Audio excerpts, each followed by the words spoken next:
Kapag binigyan tayo ng Diyos ng kakayahang tumulong sa ating kapwa, huwag tayong magdalawang isip na magbahagi. Huwag nating ipagdamot ang mga bagay na pwede nating ibigay upang mapagaan ang kanilang buhay. At kahit na wala silang maisukli sa kabutihang nagawa natin, huwag pa rin tayong tumigil sa pagtulong at paggawa ng mabuti sa ating kapwa. Yan ang eksaktong karanasan na gustong ibahagi ni Ralph sa ating programa ngayong araw. Umaasa siya na sana'y kapulutan ng aral at inspirasyon ng mga kabarangay natin ang kanyang kwento. Sapagkat ito ay hindi lang tungkol sa pagtulong sa mga nangangailangan, kundi may tamang pagtulong na hindi ka maaabuso. Gusto mo na bang makarelate sa kanya? Tunghayan natin ang kanyang storya sa mga kwento ng pag-ibig, buhay at pag-asa sa nangungunang Barangay Love Stories. Dear Papa Dudut, good day sa inyo at sa mga kabarangay natin na kagaya kong fan na fan ng Barangay Love Stories. Ako nga pala si Ralph, 32 years old, may coffee shop business dito sa Quezon City at nagtatrabaho pa rin bilang virtual assistant sa gabi. Bata pa lamang ay pangarap ko na talagang magkaroon ng negosyo. At sa edad kong ito ay wala pa akong sariling pamilya dahil hindi ko pa naman yon prioridad. Sabi ng mga kaibigan ko, mag-girlfriend na raw ako o di kaya ay dumiretso na sa pag-aasawa. Pero lagi ko lang silang sinasagot na busy pa ako sa pagpapayaman. Ang totoo ay dayo lang naman ako dito sa Quezon City at tubong General Santos City talaga ang aming pamilya. Mahirap lang ang buhay namin noong araw kaya nangarap ako na makapagtapos ng pag-aaral para umasenso. Lagi kasing sinasabi sa akin ni nanay at tatay na wala silang ibang maipapamanang kayamanan sa amin ng ate ko, kundi ang edukasyon lang. Kahit na mahirap lang kami ay masasabi kong ginapang ng aming mga magulang ang pag-aaral namin. Jeepney driver ang tatay namin at ang nanay naman namin ay tumatanggap ng mga labada. Masinop din sila sa pera kaya kahit papaano ay may naitatabi sila para sa pag-aaral namin. Kaso ako lang ang nakatungtong sa kolehiyo at nakapagtapos sa aming dalawa ng ate ko. Matapos niyang maagang nag-asawa at nagkaanak. Para makatulong sa mga magulang namin, nag-working student ako bilang tauhan sa isang computer shop sa lugar namin para matustusan ang pambaon ko sa eskwelahan. Ginagawa ko yon tuwing uwian namin sa hapon hanggang alas 12 ng madaling araw. At kahit na nakakapagod at nakakapuyat ay proud akong nairaos ang kurso kong marketing administration. Nung graduate ako sa college ay nagtrabaho ako sa isang private company sa Davao ng 1 taon. Pero nangarap ako na makaluwas sa Maynila dahil pakiramdam ko mas marami at malaki ang opportunity na naghihintay sa akin doon. Kaya nga kahit ayaw ng mga magulang namin ay sinuportahan pa rin nila ang desisyon ko. Taong 2015 sa edad na 22 ay nakarating ako sa Quezon City. Nagkataon kasi na may inaplayan ako ritong trabaho na nangangailangan ng relokasyon kaya sinamantala ko na. Tumagal din ako sa naturang kumpanya ng 5 taon bago nag-pandemic kung saan ay kasama ako sa mga inalis sa trabaho. Pero hindi ako nawalan ng pag-asa at naghanap kaagad ako ng ibang mapagkakakitaan. At doon ako napunta sa mundo ng pagiging virtual assistant. Habang nagsisimula akong bumangon ng mga panahong yon, ay tumindi naman ang kagustuhan ko na tuparin ang matagal ko ng pangarap na magkaroon ng negosyo na natupad naman taong 2023.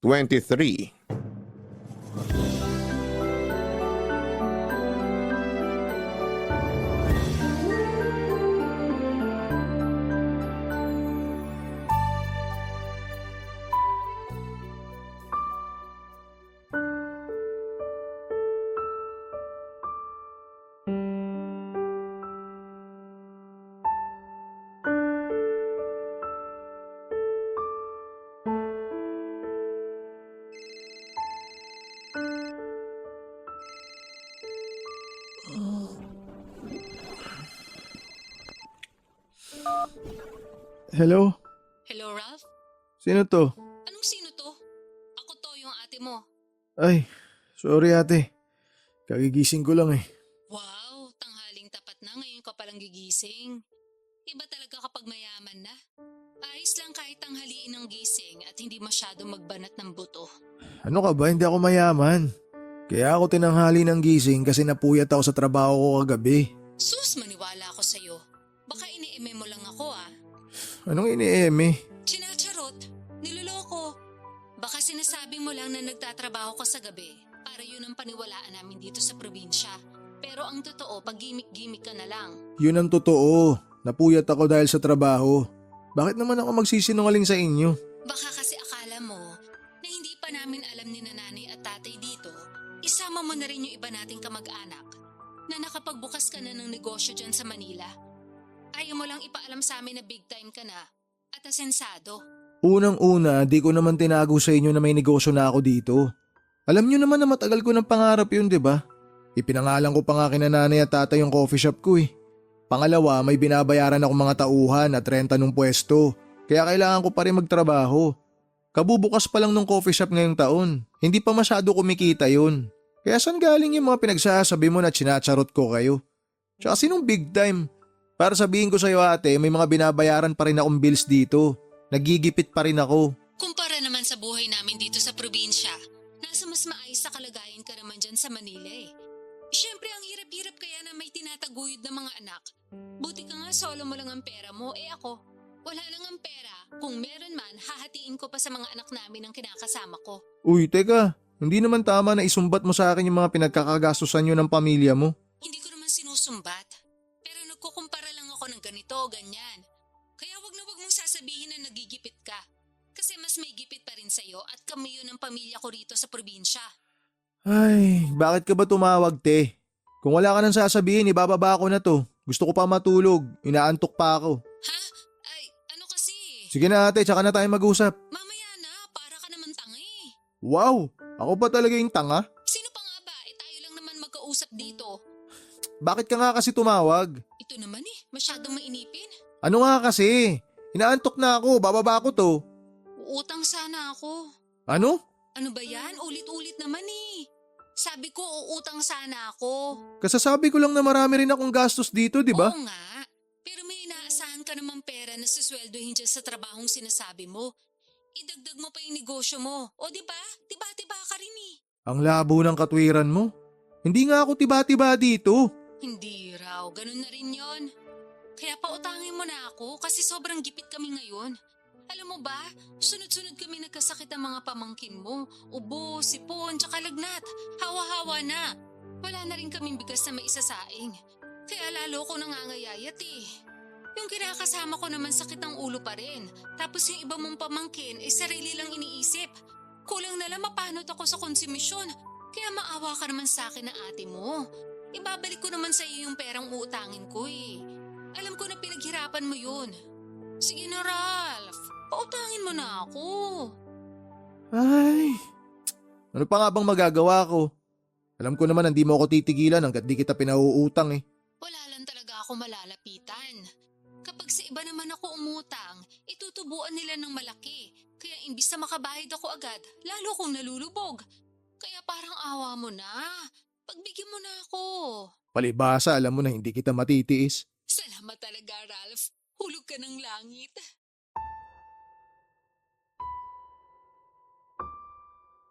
Papadudot ka isa-isang kapatid ko ang ate kong ito. Mas matanda siya sa akin ng 13 taon at kahit na nasa Jensen pa ako ay hindi talaga kami lumaking malapit sa isa't isa. Pero hindi naman kami magkaaway ng todo-todo. Siguro ay ganun talaga, hindi porke iisang puno ay pareho na ang bunga. Ang ibig kong sabihin ay kahit na magkapatid kami, ay magkaiba pa rin kami ng ugali. Magkasalungat ng paniniwala at prinsipyo sa buhay. May kontento na at merong nangangarap pa rin ng todo. Tulad ng nabanggit ko, hindi nakapagtapos ng pag-aaral si ate dahil maaga siyang nag-asawa at nagkaanak. 43 years old na ang ate ko noong 2023 at meron na siyang 6 na anak. Dysfunctional ang pamilya ni ate. Lasinggero at nananakit ang kinakasama niya at ama ng mga anak nila. Wala rin itong permanenteng trabaho at may pagkababaero din. Usap-usapan nga sa barangay namin na may anak daw ito sa ibang babae. 1 o 2 na yata. Hindi ko na maalala. Kaso may pagkatanga sa pag-ibig ang kapatid ko. Kaya hindi pa rin niya magawang hiwalayan ang tatay ng mga anak niya. Pero kahit na hindi kami close ng ate ko ay nananatili pa rin na siya ang nag-iisa kong kapatid. Siyempre hindi ko siya natiis nung humingi siya ng tulong sa akin. Agad ako nagpadala ng pera para pangkain nila at panggastos sa probinsya. Pero hindi doon natapos ang lahat dahil ng mga sumunod na linggo ay panay na hingi sa akin ng ate ko. At nagbibigay naman ako dahil ako ang mas nakakaluwag sa aming dalawa. Sa totoo lang ay regular ako nagpapadala kina nanay at tatay ng pera panggastos nila at pambayad sa bills. Inaabutan ko rin si ate paminsan-minsan. Pero tulad ng sinabi, meron din akong binabayaran kaya hindi ko masasagot lahat. Isang beses umuwi ako sa amin sa General Santos para mag-celebrate ng birthday ko. Tuwang-tuwa sina nanay at tatay nang makita ako at ganoon din ako dahil na-miss ko sila ng sobra. Uy, Ralph, thank you dun sa pasalubong mo sa mga anak ko, ha? Tuwang-tuwa sila, lalo na yung pangalawa ko. Sakto kasi sa kanya yung sapatos na bigay mo. Tagal niya na gusto magkaroon ng bagong sapatos, pero hindi naman siya makaipon kahit may trabaho kasi mas inuuna pa yung uminom kasama mga barkada niya. Ewan ko ba sa batang yun, mana sa tatay? Naku ate, mahirap yan. Magiging bisyo yan, katagalan. Yun na nga ang paulit-ulit kong sinasabi, kaso matigas ang ulo.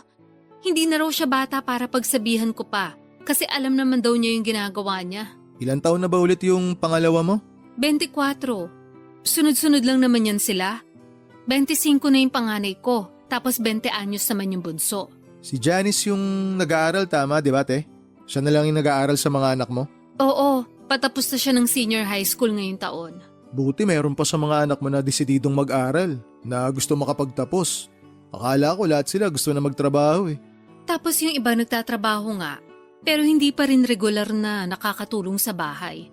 Kumbaga, palaasa pa rin kesyo maliit lang naman daw ang sweldo nila at pansarili lang madalas. Ang hirap din pala ng sitwasyon nyo ate. Mismo. Kaya pasensya ka na talaga kung panay utang ako sa'yo, ha? Bumubuelo pa lang din ako ng pambayad, kaso kapag nakakahawak ako ng pera, nagagastos ko rin. Siyempre, alangan di kami kumain, kawawa naman kami. Ay, buti ka pa nga, wala ka pang anak.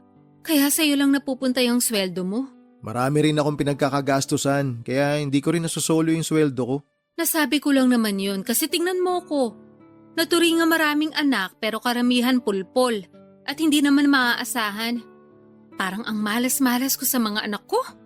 Kung alam ko lang na magiging suwail sila at pala sagot sa akin pagtanda, aba, sana pinalaglag ko na lang sila nung buntis pa lang ako. Ano ba mga pinagsasabi mo dyan ate? Matakot ka nga sa Diyos. Wala na akong kinatatakutan kasi naranasan ko ng magutom at maghirap ng todo-todo.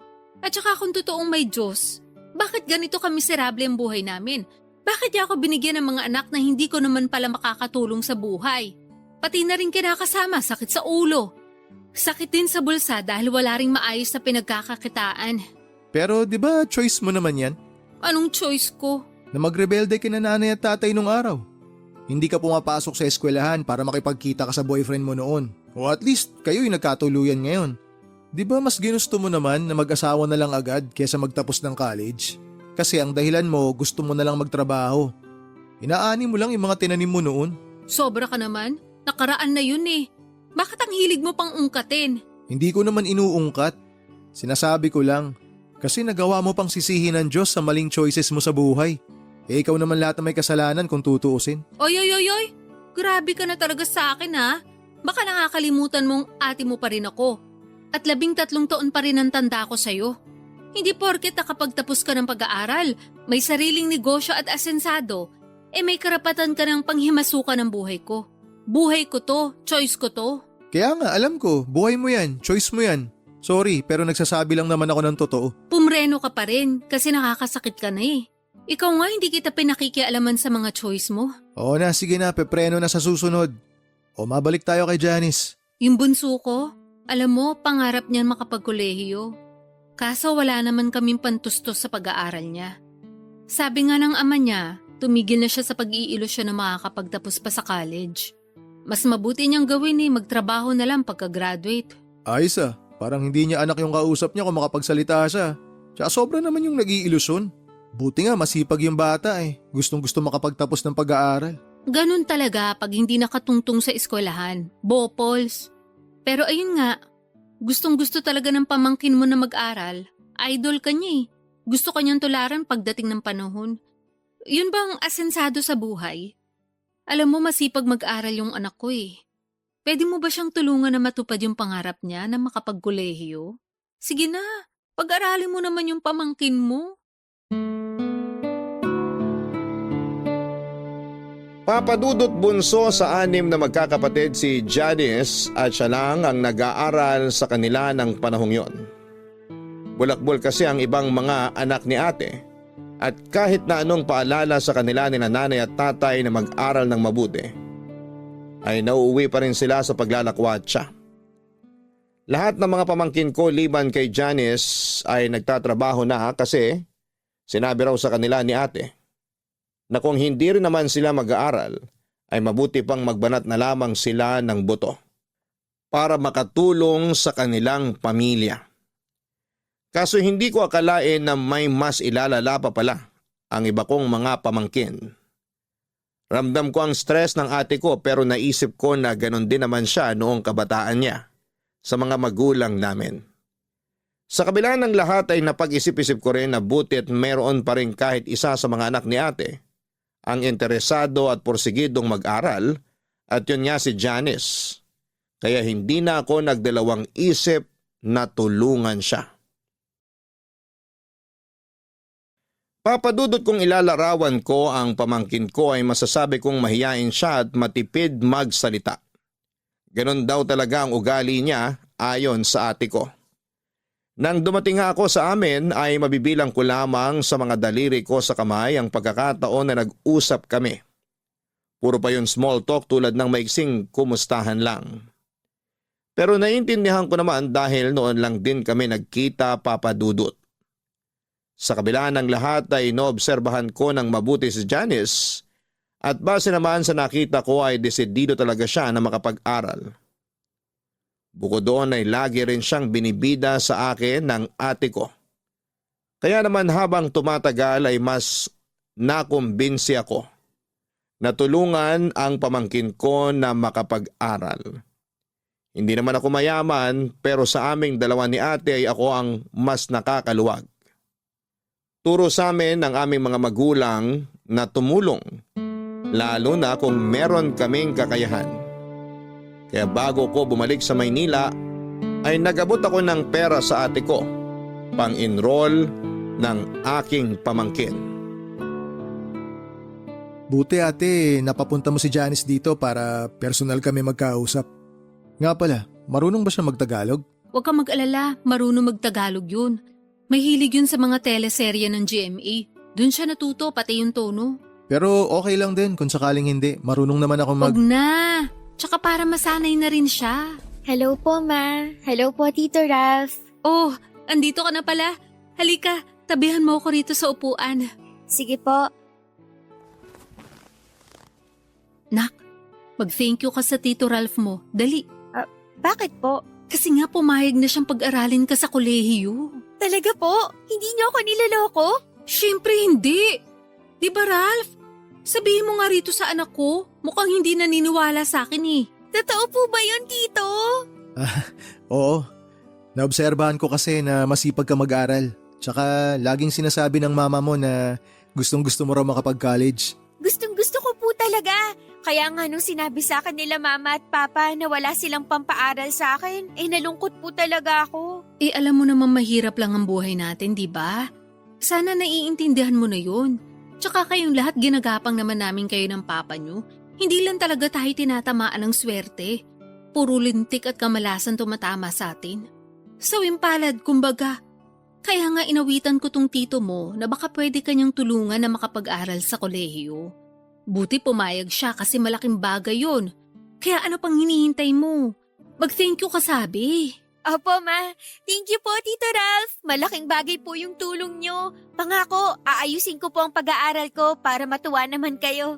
Ngayon pa lang natutuwa na ako sa'yo kasi nagsisikap ka talaga. Sana ipagpatuloy mo yan kahit na di magiging madali pag nasa college ka na. Hindi naman sa tinatakot kita pero iba kasi dun eh. Ibang-iba ron kesa sa senior high. Talaga? Sasakit ba ulo ng anak ko dyan? Ma naman eh. Siyempre, depende yon kung paano ko i-handle yung emotions ko. Saka marami na rin naman po akong naririnig na mahirap daw sa college. Yung ibang mga kaklase ko tuloy ayaw nang mag-aral pagka-graduate namin. Tingin mo kakayanin mo. Siyempre po. Tama ang anak mo ate. Depende sa tao kung paano niya i-handle yung emosyon niya. Pero Janice, sana kahit na challenging ang college life, tapusin mo pa rin. Huwag mong susukuan. Sa bagay. Tingnan mo nga ikaw, nakatapos ka. Dapat gayahin mong tito mo, nak ha. Masipag, matyaga at may mataas na pangarap sa buhay. Opo, idol na idol ko nga yang si Tito. Maiba tayo. Meron ka bang kurso na plano mong kunin? Gusto ko po sanang mag-teacher, kaso sabi ni Mama, kuhain ko raw po yung katulad ng kurso na kinuha nyo.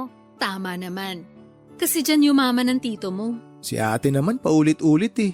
Sinabi nang hindi nga ako mayaman. Hindi pa mayaman. Pero yayaman ka rin. Mas yayaman. Ayaw mo ba nun? Huwag ka kasi masyadong nega at kontrabida.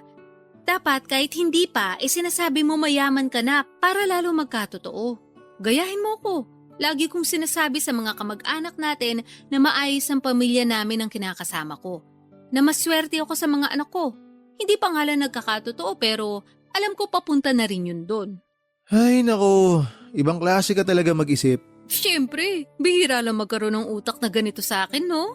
Sorry, Tito, kung masyadong kakaiba mag-isip si Mama. Ano ba kasi masama sa pag-iisip ko? Wala naman, pero kakaiba lang po. Kung sampalin kaya kita, Grabe naman po kayo. grabe talaga ako. Alam ng tito mo yan eh, pati ng lolo at lola mo. Tsaka ng mga kapitbahay natin at mga kamag-anak natin. Alam mo ate, yung mga ganyan mo, hindi mo dapat pinagmamalaki yan. Ay teka, isa ka rin eh. Kung grabe ako, mas grabe ka sa akin. Nagsasabi lang naman ako ng totoo no. Ikaw ang grabe. Nakuha mo pa talagang ipagmalaki sa anak mo yung mga kabulastugan mo noon? Tama naman sinabi ni Tito, kaya wag niyo na po siyang pagdiskitahan, Ma. Ay naku, pinagtulungan niyo pa ako magtito. Nakakainis kayo ha. Lo, si Mama. Akala mo naman susuyuin namin siya. Papadudot masaya si ate sa perang ibinigay ko para makapag-enroll sa college si Janice. Dinagdagan ko pa yon ng sobra para may pambili ng uniform at gamit sa eskwelahan ang pamangkin ko. At nagdagdag ulit ako matapos sumirit ni ate. Pero aminado ako na nagipit ako ng kaunti dahil sakto na lamang pamasaya at allowance ko pabalik sa Maynila ang perang natira sa akin. Kinailangan ko patuloy galawin ang savings ko at mag-withdraw para meron akong extra money. Sa awa naman ng Diyos ay nakauwi naman ako ng matiwasay sa nirerentahan kong apartment sa QC. Fast forward. Nakagraduate na sa senior high school si Janice at inimbitahan ako ng ate ko na pumunta sa graduation ceremony niya. Pero hindi ako nakauwi dahil marami akong trabaho na mapipending at busy rin ako sa negosyo ko.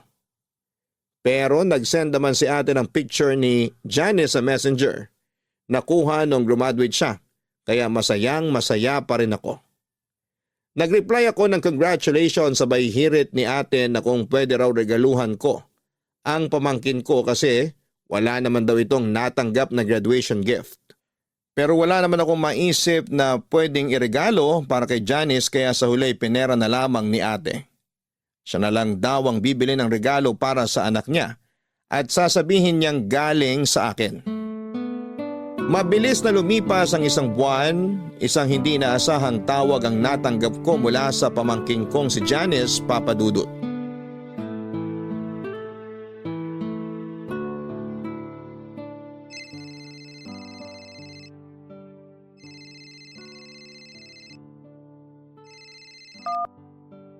Hello?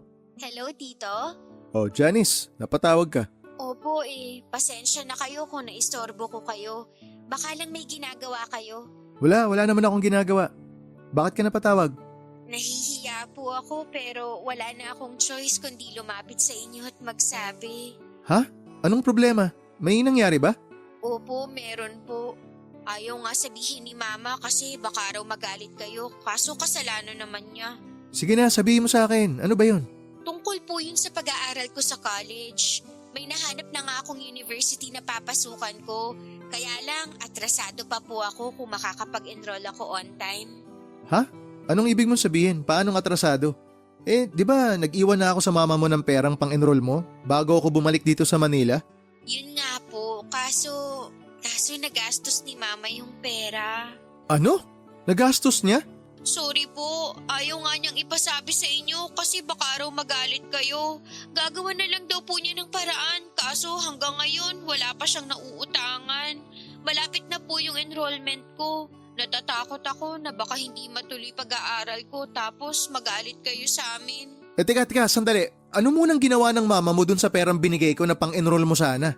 Pinanghanda niya po nung graduation ko. Tapos nagastos niya lahat yung pera? Ganun na nga po.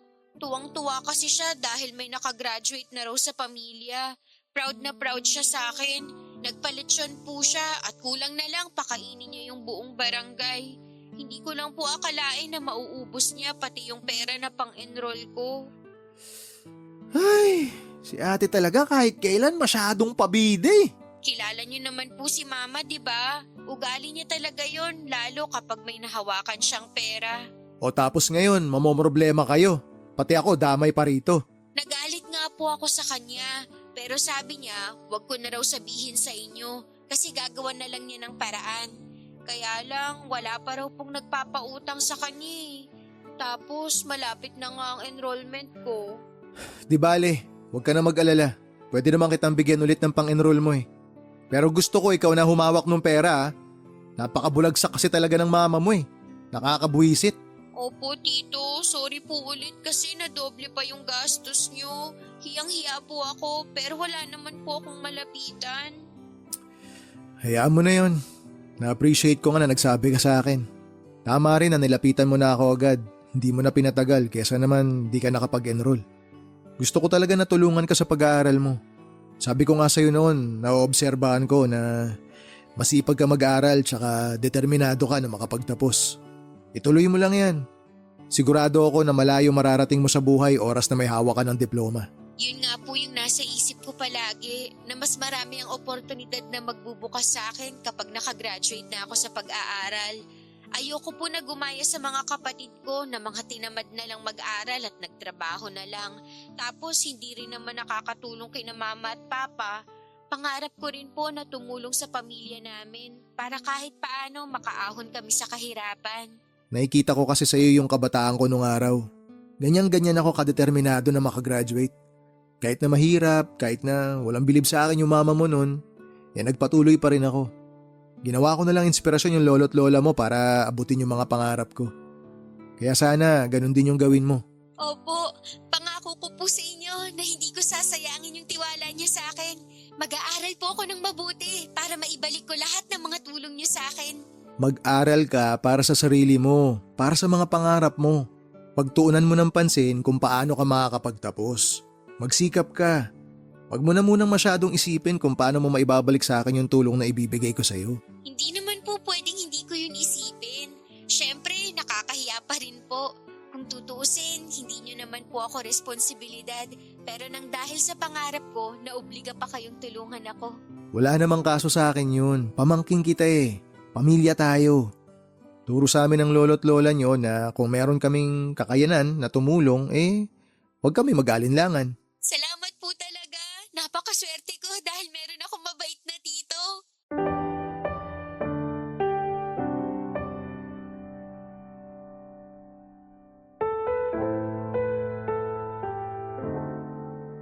Papadudot gano'n na lamang ang gulat at pagkainis ko kay ate nang malaman ko mula mismo sa anak niya kung ano ang ginawa niya sa perang nakalaan para sa enrollment, pambili ng gamit at uniform ng pamangkin ko. Pero pinigilan ko pa rin ang sarili ko na magalit dahil ayokong ipakita kay Janice. Ayoko matakot siya sa akin kaya naman kinontrol ko ang aking emosyon. Sa halip ay huminga na lamang ako ng malalim at nagbilang ng 10 sa isipan ko para kumalma.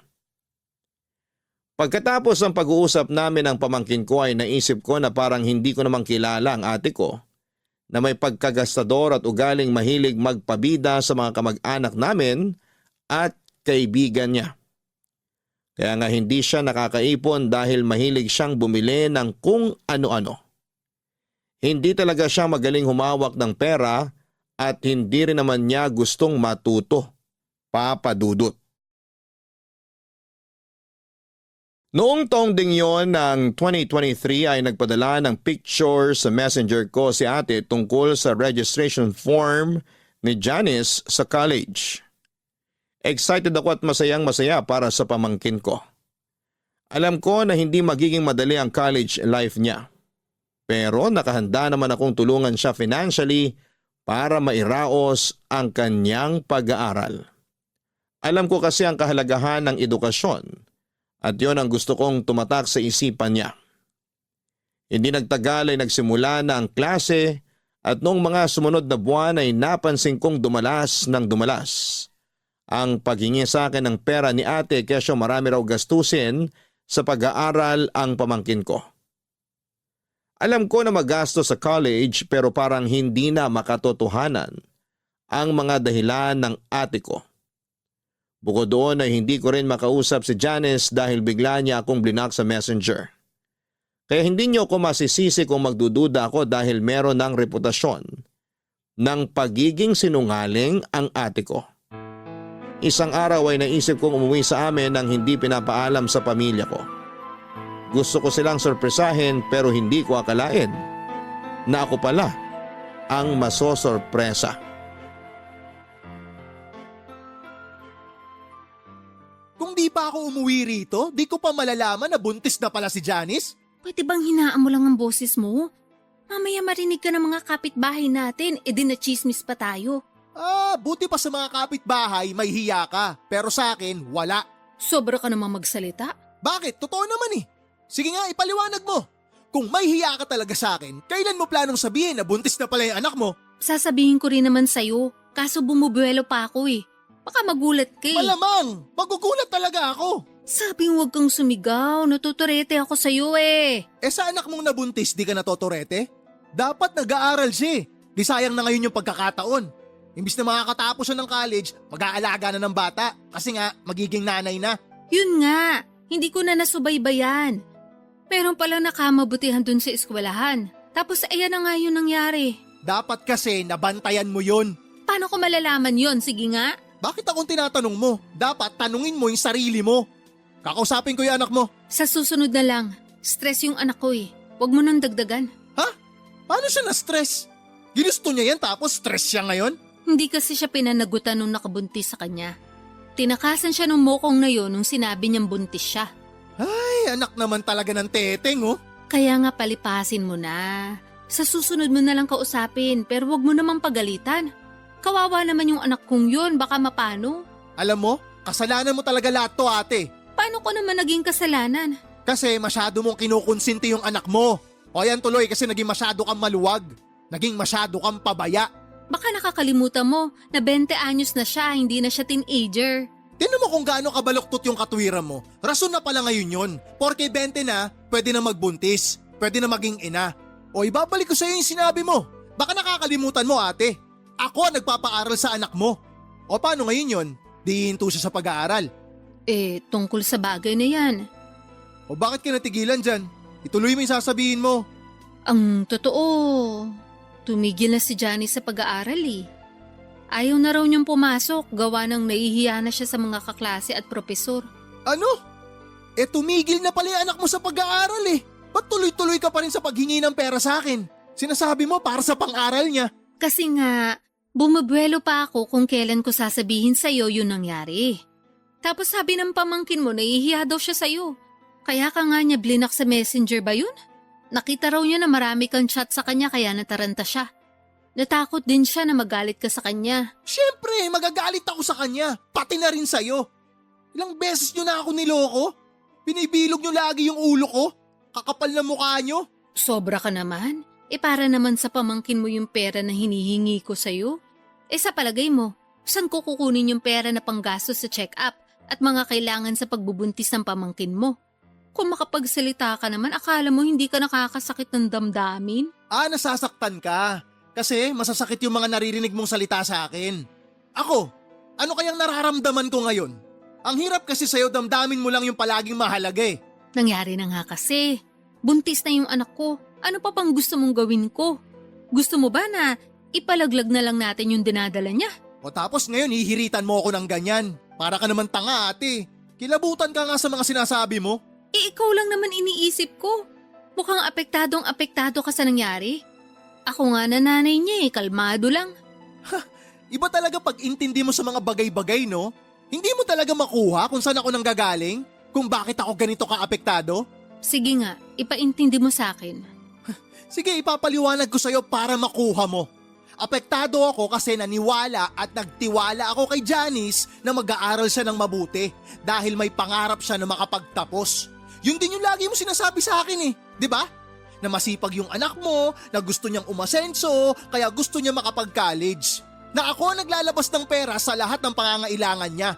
Mula pang matrikula hanggang sa baon niya, ako ang nagpapadala. O tapos ano nangyari? Nabuntis siya. Nagpabuntis siya. Oh, sana naman ngayon gets mo na kung bakit ako ganito kaapektado. Ang akin lang naman, tanggapin na natin kasi nandyan na yan. Tama ka. Tanggapin na lang. Nandyan na eh. Pero tanggapin nyo rin na desisyon ko na hindi kayo tulungan. Aba, sobra ka naman. Parang hindi mo kami pamilya.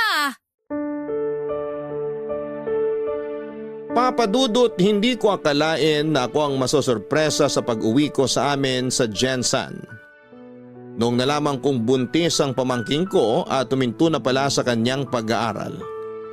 Bale hindi nga niya natapos ang unang semestre pero pinalabas ng ate ko na pumapasok pa rin siya sa eskwelahan para patuloy na makahingi ng pera sa akin. Kaya pala ibang kutob ko ng mga panahong yon. Buti na lamang nakinig ako sa instinct ko na umuwi sa amin para malaman ang katotohanan.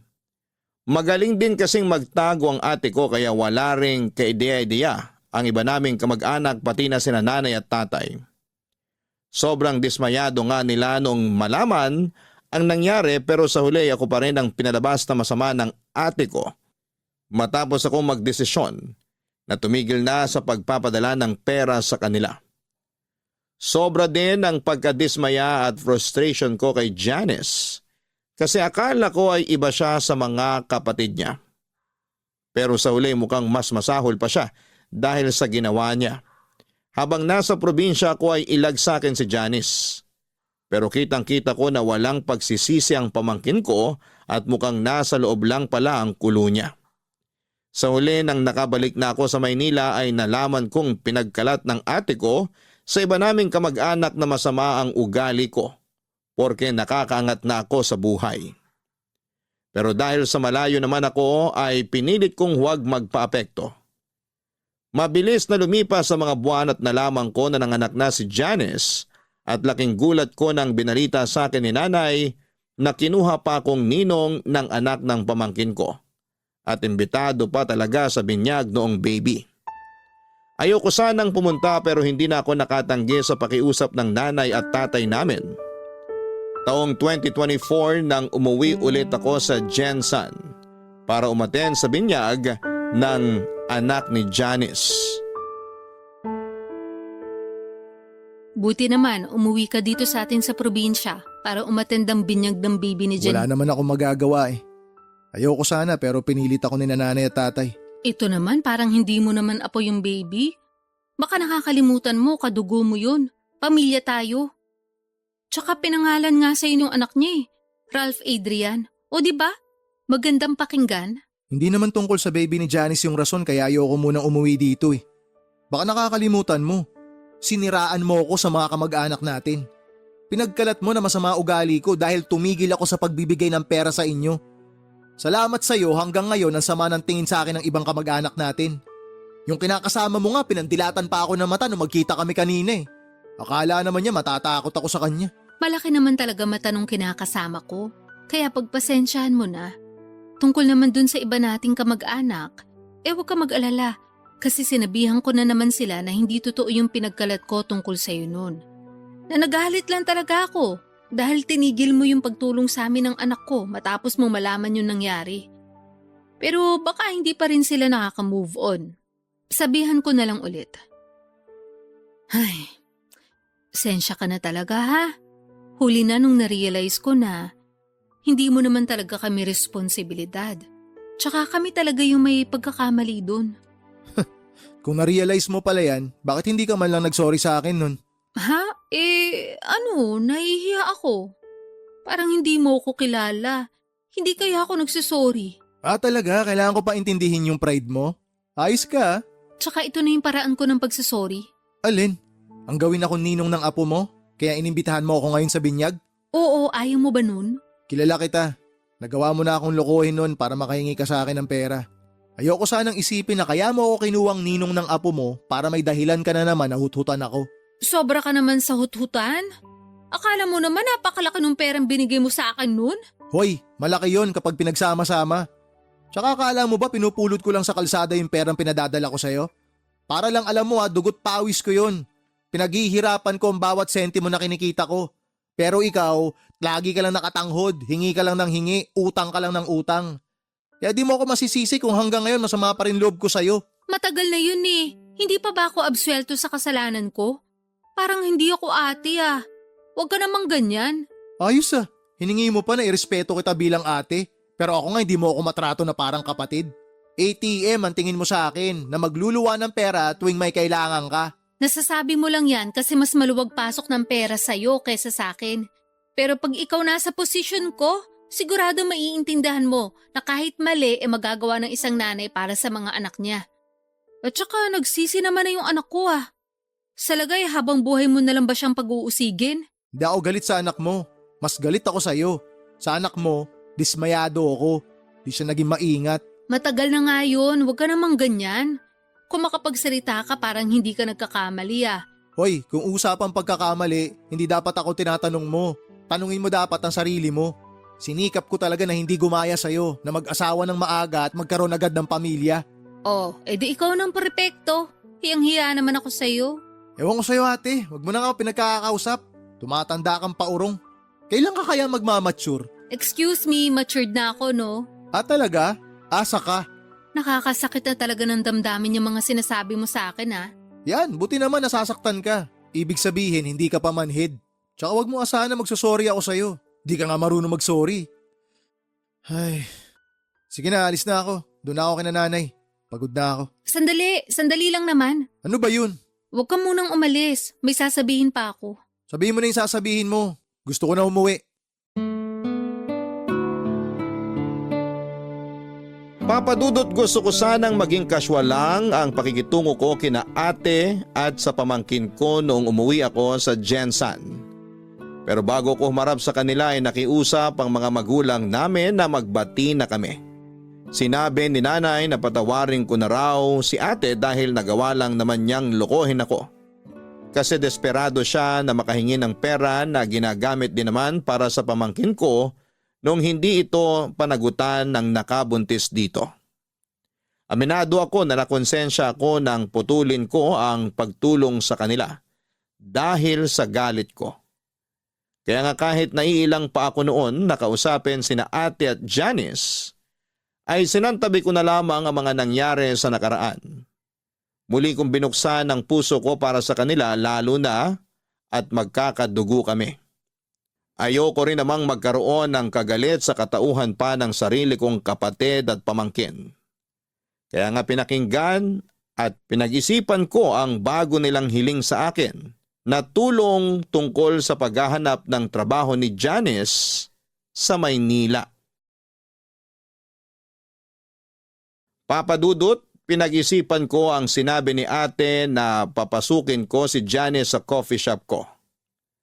Bagaman wala pang bakante at nag-aalinlangan ako nung una ay tinanggap ko pa rin si Janice para maging barista sa coffee shop ko. Nag-decide ako na sumailalim siya sa training para mas maging handa sa trabaho namin. Noong binalita ko kay ate ang desisyon kong yon ay tuwang-tuwa siya. In fact, excited na siyang paluwasin sa Maynila ang anak niya. Kaso'y meron nga lang isang problema. Wala silang pambili ng ticket sa eroplano para makapunta rito si Janice. Dahil doon ay ako ang nag-sponsor ng plane ticket at binigyan ko rin ng pocket money ang pamangkin ko para makaluwas siya ng Maynila. Nang dumating siya rito ay sinundo ko siya sa airport at kitang-kita ko ang magkahalong pagkamangha at kagalakan sa kanyang mga mata. Paulit-ulit niyang sinasabi sa akin na pangarap niyang makaalis sa probinsya namin at natupad na raw yon nang sa wakas ay nakaapak na siya sa Maynila. Bali ang setup namin ay sa shop matutulog si Janice dahil maliit lang ang apartment ko. May espasyo naman siya doon na magagalawan niya kahit papaano. Hindi na rin naman kumontra ang ate at pamangkin ko sa desisyon kong yon. Since ako naman ang nagbigay ng trabaho kay Janice at ako rin ang magpapasweldo. Hindi nagtagal ay nagsimula na si Janice sa pagtitraining bilang barista sa coffee shop ko. Ipinagkatiwala ko siya sa isa kong tauhan na bihasa sa ginagawa namin at nagsisilbi ko ring team leader. Kaso makaraan lang ang 2 linggo ay meron siyang nareklamo sa akin tungkol sa pamangkin ko.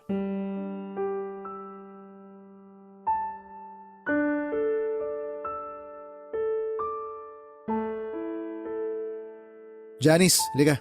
Mag-usap tayo sandali. Opo, tungkol saan po? May nalaman akong report tungkol sa'yo galing sa bisor nyo. Ano pong report yun? Tungkol daw sa ugali mo. Totoo ba na mahirap ka raw pakisamahan? Na boss ka raw kung umasta dito porke tito mo ko? Wow ha? Sinabi po ba talaga niya yan? Oo. Bukod doon, ang hirap mo raw turuan. Hindi ka rin marunong sumunod sa instruction. At ginagawa mo lang kung ano gusto mo. Mahilig ka raw magreklamo, puro ka pa cellphone. At naniwala naman po kayo sa sinabi niya?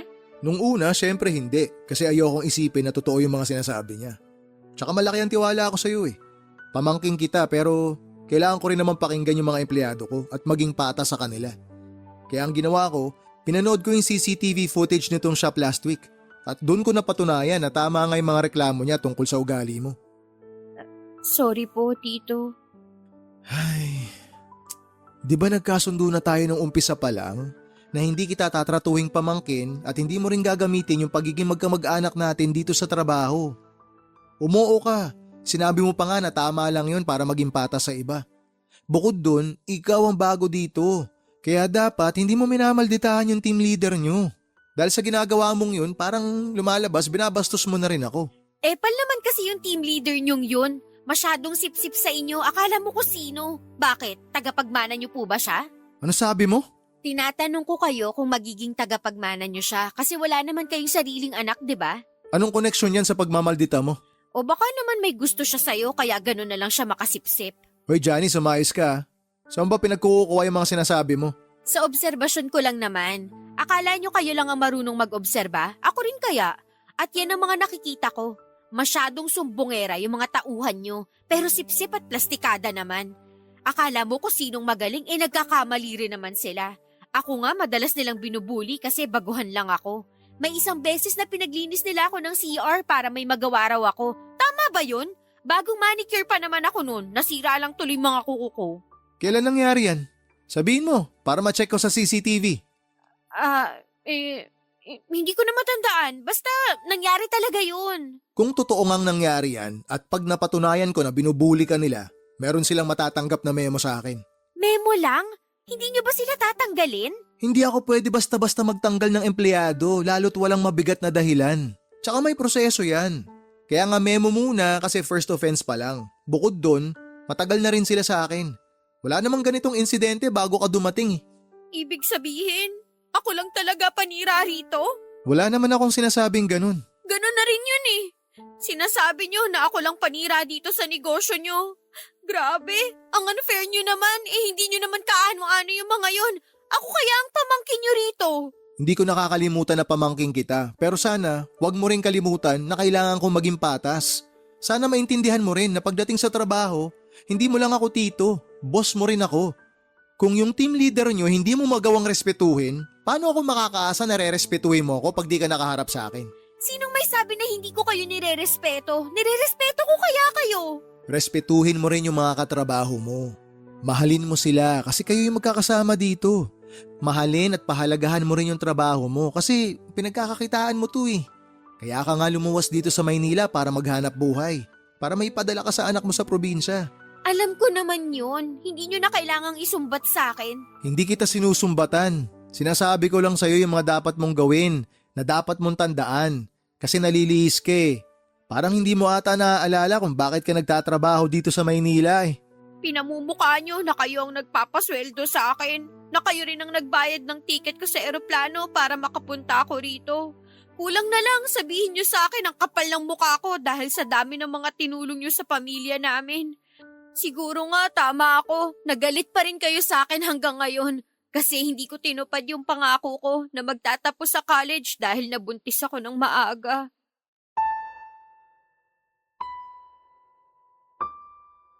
Papa Dudut, hindi ko akalain na may tinatagong ugali ang pamangking ko na noong ko pa lamang nakita.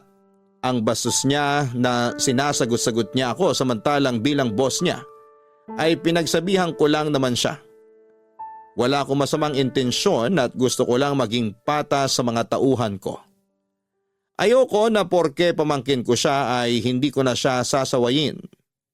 Kaya nga tulad ng sinabi ko ay binalikan ko ang CCTV footage sa shop namin para panoorin at pakinggan ang buong 2 linggong recording ng maghapon na nasa shop sila para hanapin yung sinasabi niyang pambubuli sa kanya. Pero wala akong nakita. Sa halip ay kabaliktaran noon ang napanood at narinig ko. Si Janice talaga ang bully sa mga kasamahan niya at palagi niyang ginagamit na pamangkin siya ng may-ari. Habang tumatagal, lalo pang sumasakit ang ulo ko sa pamangkin ko nang dumala sa mga report na natatanggap ko tungkol sa kanya mula sa mga kasamahan niya. Paladabog daw si Janice. Hindi rin siya ngumingiti kapag may customer. Bagay na lagi kong pinapaalala sa kanya na kailangan niyang gawin sa trabaho niya. Sa totoo lang ay stress na ako kay Janice dahil parang gusto niyang siya ang masunod sa sarili kong shop. Pero hindi pa pala doon natatapos ang sakit ng ulo ko sa kanya.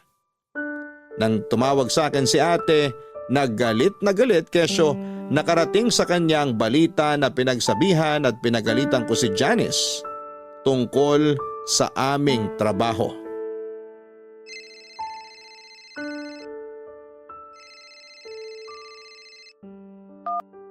Hello ate, Hello, Ralph. ba't ka napatawag? Ano yung nakarinig sa akin na inaapay mo raw dyan yung anak ko? Ha? Huwag mo ko inaha dyan. Alam kong narinig mo yung sinabi ko. Ano yung pinagsasabi mo? Walang pang-aaping nangyayari dito. Hindi inaapi si Janice sa trabaho. Hindi raw. Ano yung sinumbong sa akin ng anak ko? Sige nga. Hindi ko alam kung ano pinag-usapan niyo. Bakit? Ano ba mga sinumbong niya sa'yo? Sinabi lang naman niya sa akin na binubuli niyo raw siya dyan. Tapos nagsumbong daw siya sa'yo. At mas kinampihan mo pa raw yung iba mong mga tauhan. Aba Ralph, sino ba sa kanila ang pamangkin mo? Oo nga, pamangkin ko si Janice. Pero walang pambubuling nangyayari sa trabaho. Ibig mong sabihin sinungaling ang anak ko? Oo, nagsisinungaling siya. Dahil ako mismo ang nag-imbestiga sa reklamo ng mga kasamahan niya. Alam mo kung ano nadiskubre ko sa anak mo? Ano? Yung anak mo mismo ang bully. Binubuli niya lahat ng mga katrabaho niya. Huwag niya subukang itanggi dahil may ebidensya ako. Meron akong kopya ng CCTV footage kung saan huling-huli si Janice na nambubuli. Pwede ko ipadala sa'yo para sabay niyong panooring mag-ina. Para maliwanagan ka na may pagkasinungaling talaga yung anak mong maldita. Baka naman pwede nating pag-usapan to, Ralph. Pamangkin mo naman yun eh. At Binati mo ko, di ba? Diyan kayo magaling, kayo ng anak mo. Lagi niyong binabalandra sa mukha ko na pamilya tayo para makonsensya ako. Pero di niyo man lang ba naisip na nakakapagod kayo? Alam mo ba na hindi lang pambubuli ang problema ni Janice sa trabaho? Hindi lang yun ang issue rito. Tatamad-tamad din niyang anak mo. Bukod sa ubod ng maldita, nagmamarunong pa. Lagi pa nakasimangot sa harap ng mga customer ha. Hindi rin siya mapagsabihan. Kasi ultimo ako na tsuhin niya. Ganun-ganun na lang kung sagot-sagutin niya eh. O tama ba yon? Tapos ngayon malalaman ko na gumagawa siya ng kwento para malinis ang pangalan niya dyan sa inyo. Tapos palalabasin niya na kawawa siya rito. Ano yun? Para naman akong ginagawang tanga ng anak mo ate. Pagpasensya mo na yung pamangkin mong yun. Hayaan mo, pagsasabihan ko. Nako, hindi na ako aasa na pagsasabihan mo yung anak mo. Tsaka pagpasensyahan? Sawang-sawa na akong pagpasensyahan kayo. Akala ko iba'y hilat siya ni Janice sa'yo eh. Pero mag-ina nga talaga kayo. Parehong-pareho ugali niyong dalawa. Ano namang ibig mong sabihin, ha? Ikaw naman di mo pa nakuha agad. Gusto mo pa ipaliwanag ko sa'yo. Manang-mana sa'yo yung anak mo. Yun ang ibig kong sabihin. Pareho kayong sinungaling, pareho kayong manluloko, pareho kayong manggagamit, pareho ring masama ugali nyo. Aba, hinay-hinay ka sa mga sinasabi mo dyan. Ano maghinay-hinay pinagsasabi mo? Hoy ate, wag mo ako manduhan. Punong-puno na ako sa inyo ng anak mo. Tinulungan ko kayo, pinagkatiwalaan kasi nga tulad ng lagi mong dinadahilan, pamilya ko kayo. Pero anong ginawa niyong mag-ina? Ha? Ano? Niloko niyo ako ng paulit-ulit. Ang nakakatawa dito, nagkuntsabaan pa kayong dalawa. Alam mo sa totoo lang, akala ko tama nakalimutan ko na lang yung atraso niyo sa akin eh. Lalo ka na nung siniraan mo ako dyan sa atin kasi nga tinigil ko yung pagbibigay ko sa'yo ng pera nung mabuntis yung anak mo. Akala ko tama na patawarin kita eh. Kasi sabi mo nga nakaraan na yun, kalimutan na natin yun, pwede naman tayo mag-move on. Pero sa tingin ko, yun na ata yung pinakamalaking katangahang nagawa ko sa tanang buhay ko. Nakakapagod kayong tulungan kasi mga abusado kayo. Nasasabi mo lang yan dahil nakakaluwag ka. Ikaw kayang pumalit sa posisyon namin. Tignan ko kung hindi ka maging desperado para lang makaahon sa kahirapan. Naranasan ko rin naman maghirap ah. Baka nakakalimutan mo, bata pa lang tayo, mahirap na buhay natin. Iisa ang pamilyang pinanggalingan nating dalawa ate. Kaya nga nagsumikap ako eh. Hindi ako tumigil sa pag-abot ng pangarap ko. Inisip ko na isang araw may aahon ko rin ang pamilya natin sa kahirapan. Oh, ngayon meron akong savings, meron akong konting naipundar, meron akong maayos na trabaho, meron akong sariling negosyo kasi nagsumikap ako. Hindi ako tinamad na kumayod at hindi ako naging malandi katulad mo. Para sabihin ko sa'yo, narating ko to nang hindi naging desperado na gumawa ng masama at manloko ng kapwa para lang makaahon sa kahirapan. Hindi kagaya mo. Wala lang sa'yo na loko-lokohin ako, maitawid nyo lang yung katamaran nyo. Kasalanan mo talaga eh, tsaka ng baluktot mong katwiran kung bakit naligaw ng landas yung mga anak mo. Dapat ikaw yung gumagabay sa kanila eh. Pero ikaw mismo yung dahilan kung bakit sila napariwara. Grabe ka naman sa mga sinabi mo. Humanda ka. Ipagkakalat ko sa buong barangay natin na masama ang ugali mo. Gawin mo! Sino tinakot mo? Akala mo kakabahan ako dyan sa pagbabanta mo? Di sige, subukan mo. Sa oras na masira yung pangalan ko dyan, ididimanda kita. Gagawin mo yun? Bakit hindi? Hindi ako natatakot sa'yo.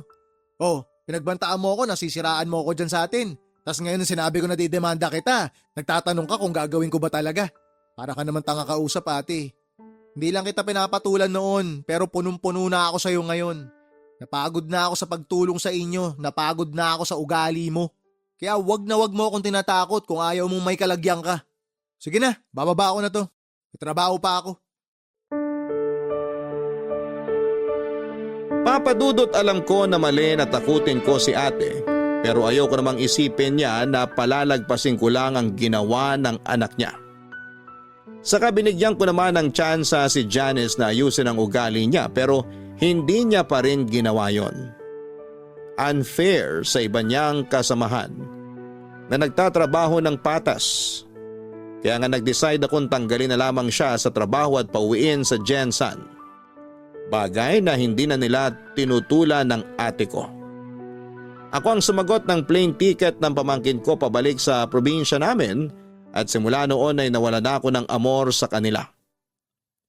May mga naririnig akong balita tungkol sa kanila mula kina nanay at tatay pero lagi kong sinasabi na wala na akong pakialam. Ang totoo ay meron pa naman pero ayoko nang makialam. Dahil baka makahanap na naman ng opportunity ang ate ko na gamitin ako sa pansarili niyang pakinabang. Pagod na akong tumulong ng bukal sa puso para lang lokohin at gamitin ng pamilya nila. Bagaman hindi ko pa rin naman tuluyang pinuputol ang ugnayan ko sa kanila bilang kamag-anak, mas payapa ang buhay ko kapag limitado ang pakikisalamuha ko sa kanila. Alam ko sa puso ko na ginawa ko ang lahat para tulungan ang pamilya ng ate ko. Kaunting pagsasakripisyo lang naman ang kailangan nilang ipuhunan. Pero tamad sila. Mareklamo at walang tiyaga. Kaya naisip ko na hindi ko na sila responsibilidad. Dalangin ko na lang na may matutuhan sa buhay si ate at ang pamilya niya. Kapag nangyari yon, baka pwede ko pa ulit silang tulungan. Maraming salamat po Papa Dudut sakaling mapili ninyong i-area ang storya ng buhay ko. Sana po ay kinapulutan ito ng aral at inspirasyon ng mga kabarangay natin. God bless sa Barangay Love Stories and more power sa inyong istasyon at congratulations po sa mga pagkilala, mga awards na inyong natatanggap. Ang inyong forever kapuso at kabarangay, Dear Papa Dudut, good day po sa inyo at sa lahat ng mga kabarangay na katulad kong avid listener ng Barangay Love Stories. Tawagin niyo na lamang po ako sa pangalang Vito, 33 years old at nagtatrabaho bilang auditor sa isang private company dito sa Quezon City. Sa edad kong ito ay wala pa akong asawa dahil ginugol ko na sa pag-aalaga sa aking nanay na may sakit na demensya ang nakaraang 10 taon ng buhay ko. Kaya lang noong buwan ng August 2024 ay tuluyan nang namaalam ang mahal kong ina. Kaya nga naisipan kong magpadala ng sulat sa inyong istasyon upang ibahagi ang aming kwento na magsisimula noong 20 years old pa lamang ako. Tubong Cainta Rizal kami ng aking pamilya. Single parent si Nanay Cedes at mag-isa niya kaming tinaguyod ng ate Susan ko. Mananahi siya sa isang garment factory sa Taytay. At kahit na mahirap ang aming buhay ay pilit niyang nilakasan ang kanyang loob upang mapag-aral kaming magkapatid. Laging bukang bibig ng nanay na edukasyon lang daw ang kaya niyang ipamana sa amin dahil nga dukha lang ang aming pamilya. Kaya nga naging mukha siya ng pagiging istrikto sa aming magkapatid. Naunahin ang aming pag-aaral at huwag munang magpapamilya, Papa Dudut.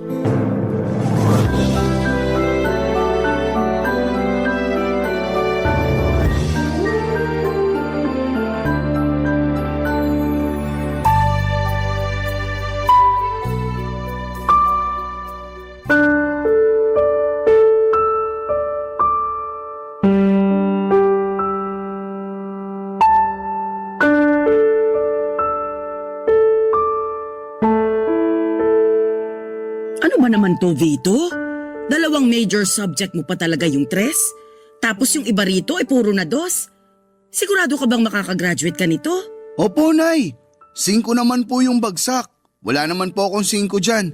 Wala ring incomplete. At talagang pinagmalaki mo pang wala, ano? Hindi po ba dapat? Hindi talaga kasi kahit walang 5 rito, ang baba pa rin ito. Kumbaga, katumbas ito ng mga gradong palakol nung elementary at high school. Pasensya na po kayo. Yan lang po kasi talaga ang kinain ng utak ko. Pasensyahin mo mukha mo. Mababago ba nun tong mga grado mo? Saka kaya siguro ganito to kababa kasi hindi ka naman talaga nag-aaral. Oo, pumapasok sa eskwelahan at nanghihingi ng baon. Pero baka hindi naman talaga doon ang punta mo. Saan naman po ako pupunta kung hindi sa eskwelahan? Saan pa ba? Di sa bilyaran? O di kaya doon sa computer shop? Naku, wag ka nang magsinungaling. Nakita ka nga ng ate Susan mo sa mga lugar na sinasabi ko. Nagpapaprint lang po ako sa computer shop. Hindi po ako tumatambay doon o naglalaro. Talaga lang ha? Pexman, Yung sa bilyaran? 1 beses lang naman po akong pumunta sa bilyaran. Nung nagkita-kita lang kami ng mga ka-text clan ko. Saka nandun din naman si ate Susan eh. Nakikipag-inuman pa nga siya tapos ako lang ang pinagagalitan nyo. 18 anyos na yung ate mo. Nung panahong yon. Ikaw 15 pa lang, pero nakuha mo pang pumaroon. Tapos magre-reklamo ka sa akin kung bakit ikaw ang pinapagalitan ko at hindi kasama ang ate mo? Opo, kasi paborito niyo si Ate Susan. Hindi niyo nga siya kayang pagalitan kasi ayaw niyong magtampo siya sa inyo. Anong sabi mo? Sabi ko, paborito niyo si Ate Susan. Ako hindi. Mas mahal niyo si Ate Susan. Tapos galit kayo sa akin. Ano bang pinagsasabi mong bata ka? Alam niyo po kung ano ang sinasabi ko. Saka hindi na ako bata para di pa maintindihan yung totoong nangyayari. Ang unfair niyo, Nay. Kasi si Ate Susan lang yung tinuturing yung anak. Tapos ako, parang wala lang. Kung parang wala ka lang para sa akin, sana hindi na kita pinag-aral, pinakain at pinatira sa bahay ko. Hirap sa'yo, sumasama ang loob mo pag napagsasabihan ka. Maanong intindihin mo munang mabuti ang sitwasyon? Total, sabi mo hindi ka na bata. Ibig sabihin, malawak na dapat ang pangunawa mo. Kahit na anong sabihin niyo, ganun ko po nakikita ang sitwasyon. Sana talaga hindi na ako sinaoli nun ni tatay sa inyo. Abay, sana nga. Ano pong sinabi niyo? Sana nga, hindi ka na sinauli sa akin ng magaling mong ama kung magiging ganyan lang katigas ang ulo mo paglaki. Napakawalang utang na loob mo, Beto. Hindi ka marunong rumispeto sa ina mo na nagpalaki sa'yo. Papa Dudut Jr. ako ng tatay ko at bukod doon ay kamukha niya rin ako. Kaya ganoon na lamang ang irita sa akin ng nanay sa tuwing maaalala niya sa akin ang babae naming tatay. Noong naghiwalay sila ay kinuha raw ako ni tatay pero binalik din kalaunan sa poder ni nanay Papa Dudut. Kaya pala hindi niya ako paborito dahil bukod sa mga katangiang yon, mahina rin talaga ako sa klase namin at may pagkabulakbol. Hindi ko naman siya masisisi kung natuon ang lahat ng atensyon niya sa Ate Susan ko dahil nga para sa kanya ay mabait ito at masunurin. Kahit na inis ako dahil lagi niyang kinakampihan ang ate ko, hindi naman ako nagtanim ng sama ng loob kay nanay. Kasi siya pa rin naman ang nag-iisa naming magulang na nagtaguyod sa aming magkapatid. Mahal ko pa rin siya kahit na hindi kami madalas magkasundo. Kaya lang dahil sa favoritism ni nanay ay hindi kami lumaking close sa isa't isa ni Ate Susan. Para sa akin ay hindi totoo ang lahat ng kabaitan at pagiging masunurin niya na laging nakikita ni nanay. Iniisip ko na maskara lamang niya yon para paboran at kampihan ni nanay. At ako naman yung laging pag-initan. At napatunayan ko yon. Nung isang gabi ay nahuli ko siyang ginagawa ang bagay na yon.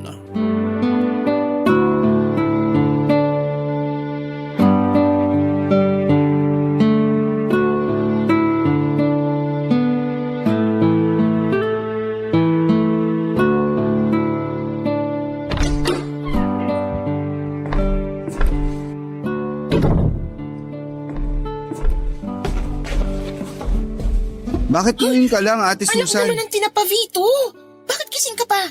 Alauna na ng madaling araw, oh. Alam ko, marunong akong tumingin ng oras. Bakit nga gising ka pa? Kasi nakita ko kayo.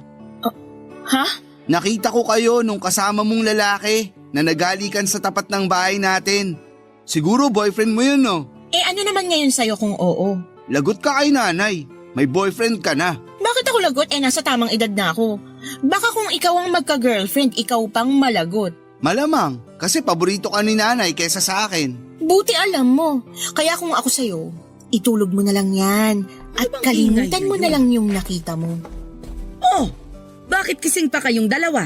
Nay, si ate po kasi... Nay! Ano ba kasi yon? Bakit mo naman tinatakpan ang bibig ng kapatid mo, Susan? Kasi po, aray! Bitiwan mo kasi ako! Nay, si Vito! Kinagat po yung daliri ko! Ano? Patingin nga ako. Naku, may bakas pa ng ngipin ng kapatid mo. Bakit mo yun ginawa sa ate mo? Napakabastos mo, Vito! Wala po akong ginagawa. Si Ate Susan nga yung may ginagawa eh. Anong ibig mong sabihin? Kasi po... Mabuti pa po matulog na tayo. Huwag niyo na kausapin niyang si Vito kasi malamang kung ano-ano na namang kalukuhan ang sasabihin niyan. Anong puro kalokohan? Ang sabihin mo, natatakot ka lang malaman ni nanay ang totoo. Ano ba kasi yung totoo na yon? Sabihin mo nga sa akin. Huwag niyo na po kasing alamin yun. Wala lang po yun. Eh kung wala lang yon, hindi ka dapat matakot. O ano na Vito? Naiinip na ako sa sasabihin mo. Nakita ko pong may kahalikang lalaki si Ate Susan kanina. Hinatid po siya dito nun sa bahay. Tapos inamin ni ate na boyfriend niya yun. Ano ka mo? Totoo ba yung sinabi ng kapatid mo? Siyempre po hindi. Anong hindi? Galit nga si nanay sa mga sinungaling. Kaya bakit ako magsisinungaling? Totoo yung sinabi ko. Kitang-kita ng dalawa kong mga mata. Tumigil ka na nga. Napakasumbongero mo. Huwag mong pagdiskitahan ng kapatid mo. Kausapin mo ako, Susan. Ano pa po bang pag-uusapan natin? Alam ko na kung saan yun pupunta. Kung ganon, totoo nga na may boyfriend ka na? Abay, kabilin-bilinan kong wag ka munang magbo-boyfriend. Pero hindi mo ako sinunod. Ilang buwan lang naman gagraduate ka na sa kolehiyo. Hindi ka pa talaga nakapaghintay. Sawang-sawa na ako maghintay at sundin kayo. Puro na lang kayo pagbabawal na para bang mapapasama ako pag nag-boyfriend ako. Nakakapagod na kayo sundin. Ikaw pa talagang napagod ako. Tinanong mo ba kung ayos lang? Ang tanging hiling ko lang naman ay magtapos muna kayo ng pag-aaral ni Vito bago kayo makipagrelasyon. Akala ko pa naman naiintindihan mo, pero mas masahol ka pa sa kapatid mong matigas din ang ulo. Bakit na naman po ako nasali sa usapan? Si Ate Susan po yung may kasalanan. Kaya siya lang ang dapat niyong pagalitan. Damay ka na doon dahil pareho kayong pasaway at sakit sa ulo ko.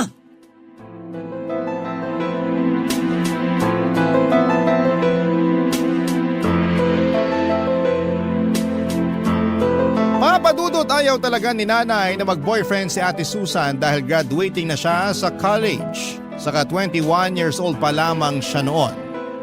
Pakiramdam kasi ni nanay lahat ng mga lalaki ay manloloko katulad ng tatay namin.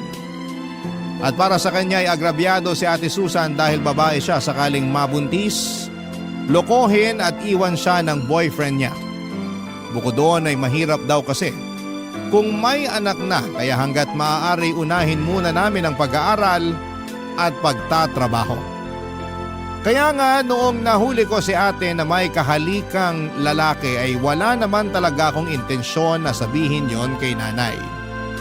Plano ko lang sanang gamitin ang nalaman ko para mapasunod si Ate Susan. Kaso nangyari na nga ang hindi dapat mangyari. Galit na galit sa akin ang ate ko kasi sinumbong ko raw siya sa nanay namin kaya naman pinagbantaan niya ako. Na mananagot ako sa kanya. Nung una, papadudot ay hindi ko pinansin ang pagbabanta niya dahil ako naman ang pwede niyang gawin. Kaya lang isang araw nang pauwi na ako galing sa eskwelahan ay may grupo ng 3 lalaki na humarang sa akin. Yung isa doon ay namukhaan ko na lalaking kahalika ng ate ko. Siya yung humablot sa bag ko at nagdala sa akin sa may talahiban. Siya rin ang tumulak sa akin sa may putikan. Yung isa naman ay sumipa sa akin sa tiyan tapos yung isa naman ang sumabunot sa akin. Pagkatapos noon papadudot ay tuluyan na nila akong binugbog upang turuan daw ng leksyon. Barangay Love Stories. Barangay Love Stories. Papadudot hindi naman ako napuruhan sa pambubugbog sa akin ng boyfriend ni Ate Susan. Kasama ng mga tropa nito. Tinuruan lang daw nila ako ng leksyon dahil masyado akong madaldal. Kaya lang na-trauma naman ako. Alam ko na si ate ang may pakana ng mga bagay na yon kaya naman galit ako sa kanya. Hindi ko siya pinapansin kapag nasa bahay kami o kung minsan ay padabog ko na lamang na sinusunod ang mga utos niya para wala ng gulo. Wala rin naman kasing kwenta kung sasabihin ko pa kay nanay ang nangyari dahil baka lalo akong mapasama. Samantala ay pinagpatuloy lang ng kapatid ko ang pagbo-boyfriend kahit tutol si nanay. Sa uli wala na rin naman siyang nagawa at pinagbigyan na lamang ang paborito niyang anak. Naging legal pa nga sila ng boyfriend niya sa bahay. Kapag andon ang mga ito kasama si ate ay nanginginig ang tuhod ko sa sobrang takot. Madalas nagdadahilan na lamang ako para makaalis ng bahay, wag lamang silang makasama. Mabilis na lumipas ang 2 buwan at merong pinagtapat sa amin ni nanay, itong si Ate Susan.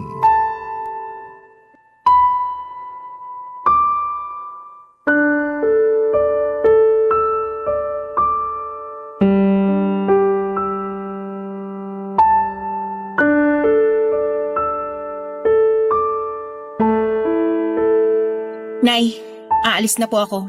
Magsasama na kami ng boyfriend ko. Ano? Paano na lang ang pag-aaral mo?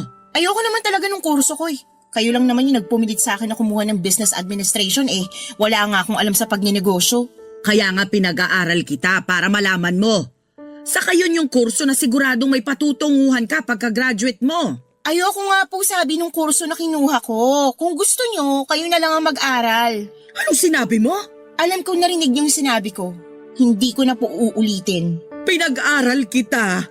Hindi para sagot-sagutin mo ako ng ganyan.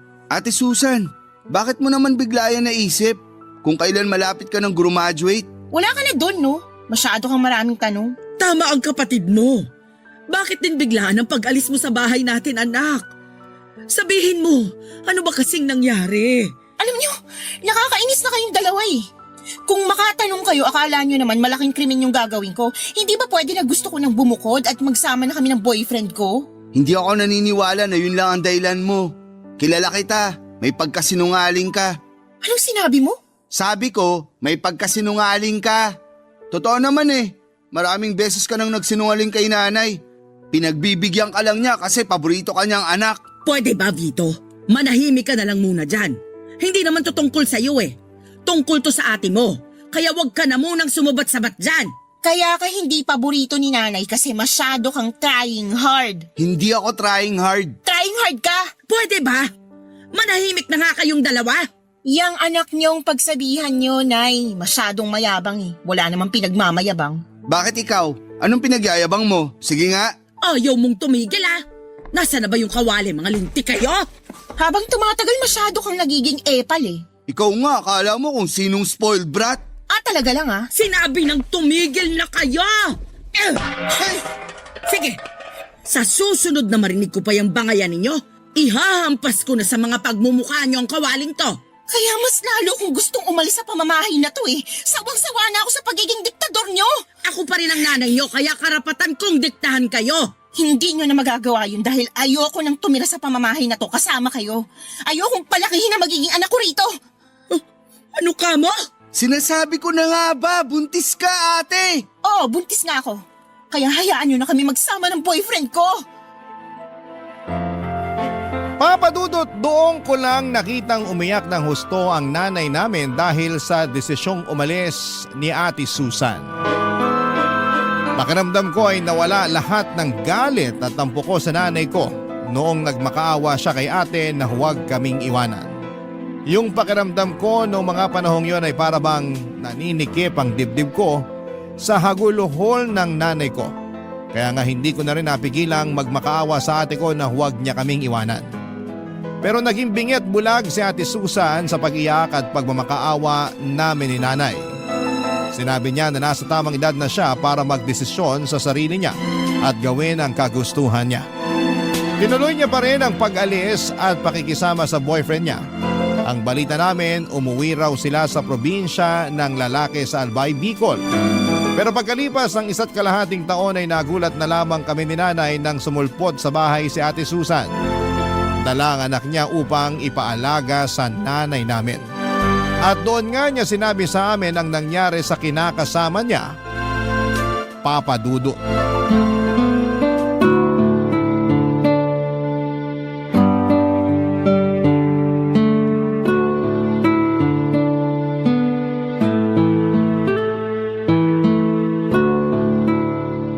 Grabe yung iyak ng apo ko. Akala mo naman inaaway. Buti na lang talaga napatulog ko na siya. Kaya nga, Nay. Pareho kaming walang maayos na tulog kasi hindi siya komportable dun sa bus eh. Kaya nga pagkatapos nating maghapunan, magpahinga ka na. Bakit kasi hindi kayo nag-text na uuwi pala kayo rito? Sana nasundo ko man lang kayo sa terminal. Ayoko namang makaabala sa inyo ni Nanay. Hindi ka naman nakakaabala, anak eh. Pero tama rin naman si Vito. Kung alam lang namin na magbabakasyon kayo rito ng apo ko, sana nakapaglinis man lang ako ng bahay. Ang totoo, hindi naman po kami magbabakasyon dito. Umuwi kami rito kasi dito na kami titira. Bakit? Anong nangyari? Oo nga ate. Saka, nasan ang kinakasama mo? Nandun sa Bicol, iniwan ko. Ano ka mo? Iniwan? Ibig sabihin, hiwalay na kayo? Parang gano'n na nga. Masyado kasi siyang mamas boy. Hindi kami magkasundo ng biyenan ko. Lagi akong pinag-iinitan kahit nung buntis pa lang ako. Akala ko magbabago pag pinanganak ko na yung baby namin kasi nga unang apo nila. Kaya lang, mas lumala pa yung ugali. Nalaman ko na lang na lagi pala akong pinagchichismisan ng kapitbahay na kesyo ganito lang ako, ganyan. Sinisisi ako kasi hindi raw nakapagtapos sa pag-aaral yung anak niya. Ay baliw pala siya eh. Ako ang harapin niya nang makita niyang hinahanap niya. Pero alam naman ng kinakasama mo yung ginagawa sa'yo ng nanay niya. Alam naman, kaso mamas boy nga. Mas kinampihan yung nanay, palibasa matanda na raw. Basta, nakakasawa na. Akala niya yata ako yung klase ng babae na magtitiis kasama sa pamamahay nila yung nanay niyang sala sa init, sala sa lamig. Kaya nilayasan mo sila, tanga yung anak mo, ganun. Oo, Ibang klase ka rin eh. bakit ba? Hindi ba kayo masaya ni nanay na umuwi na ako rito sa bahay? Wala naman akong sinabi na hindi kami masaya. Parang nung huli nating pagkikita, nagmamakaawa pa kayo na wag akong umalis. Ngayon na nandito na ako kasama yung anak ko para namang pinagsakloban ng langit at lupa yung mga mukha niyo. Huwag mo na lang pansinin si Vito. Lagi namang mukhang pinagsakluban ng langit at lupa yung mukha ng kapatid mo eh. Basta anak, masayang masaya ako kasi sa wakas, nandito na ulit kayo sa bahay ng apo ko. Sobrang miss na miss ko na kayo, naku lalo ka na. Miss ko na rin po kayo, Nay. Ano nang plano mo ngayon? Pwede bang bukas na lang ako magplano? Kasi kita mo na nga pagod na pagod kami ng anak ko sa biyahe, makatanong ka dyan. Huwag ka mag-alala kasi may pera naman ako na itatabi. May pang-ambag ako kahit man lang sa pagkain natin. Akala mo yata nagbakasyon na ako dun sa Bicol. Nagtitinda-tinda naman ako ng ice candy tsaka yelo nung summer kaya kahit papano may kinita ako. Kung yun ang inaalala mo.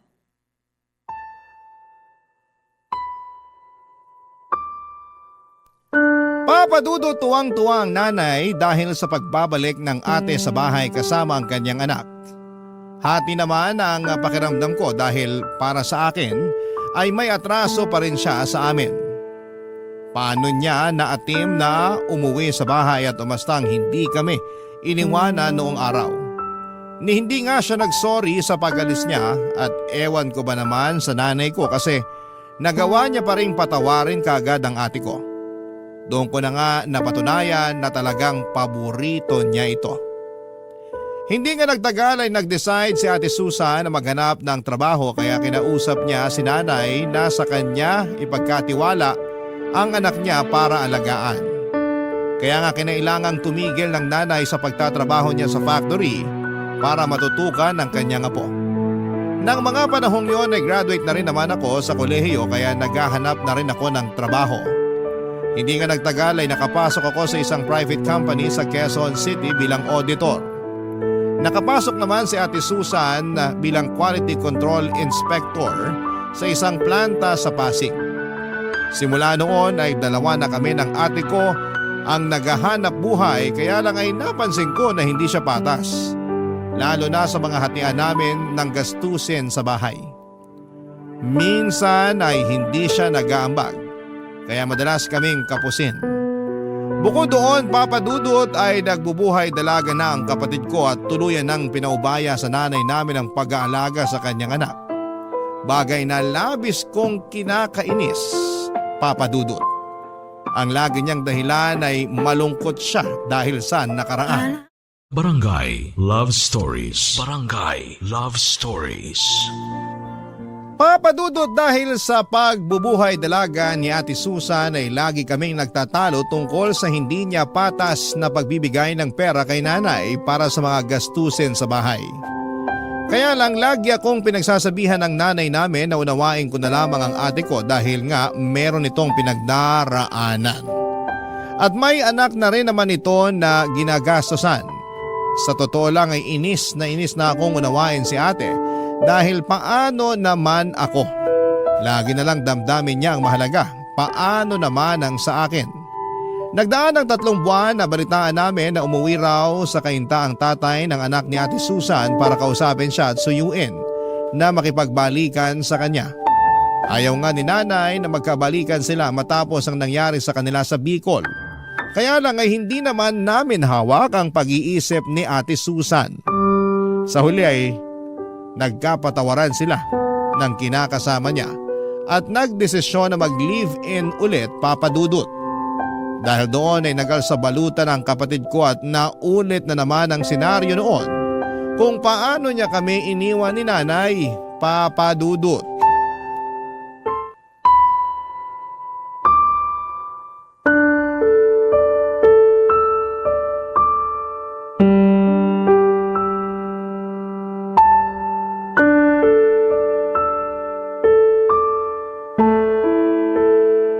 Anak naman, huwag ka nang umalis. Huwag mo na kaming iwan ng kapatid mo. Ano ba yan, Nay? Kumakaiyak kayo dyan para kayong kinakatay na baboy? Ate Susan, ano ba? Nanay pa rin natin yung binabastos mo. Ay nako, sumabad na naman yung nagbabait-baitang anak. Hindi ako nagbabait-baitan. Saka hindi to tungkol sa akin, okay? Palibasa, wala kang konsensya eh. Iiwan mo na naman si nanay kung kailan napamahal na siya sa apo niya. Magsasama na nga ulit kami ng tatay ng anak ko. Ano bang mahirap intindihin doon? Yung pag-uugali mo yung mahirap intindihin. Wala namang kasing kaso kung magsama kayo. Pero hindi ka marunong magparamdam kahit man lang sana kay nanay. Hindi ka tumatawag o nagte-text. Hindi ka marunong mangamusta sa amin dito sa bahay. Maiisip ko pa ba yun? May anak nga akong inaalagaan. Hindi katwiran yun. Ang sabihin mo, wala ka na talagang respeto sa nanay natin. Oh, tapos ngayon, aalis ka na naman. Sigurado ako na hindi ka na naman magpaparamdam sa amin ni nanay. Magaling ka lang pag may kailangan eh. Doon ka lang namin nararamdaman. Nasasabi mo lang yan kasi hindi mo pinagdadaanan yung mga pinagdaanan ko. Hindi ko na kailangan pagdaanan yung mga mali-mali mong desisyon sa buhay. Anong sabi mo? Pwede ba? Tama na nga yung pagtatalo ninyo. Hanggang ngayon ba naman parang bata pa rin kayo mag-away? Baka nakakalimutan ninyo.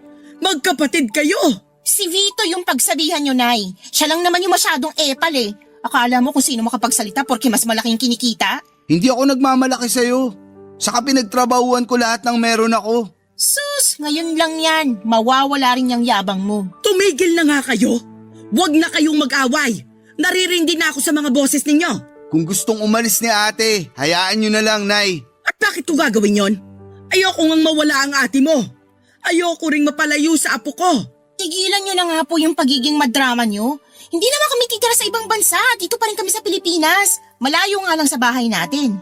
Kung bakit ba kasi babalik ka pa ulit sa Albay? Pwede namang dito na lang kayo ng anak mo sa kainta. Mahirap po ba talagang intindihin?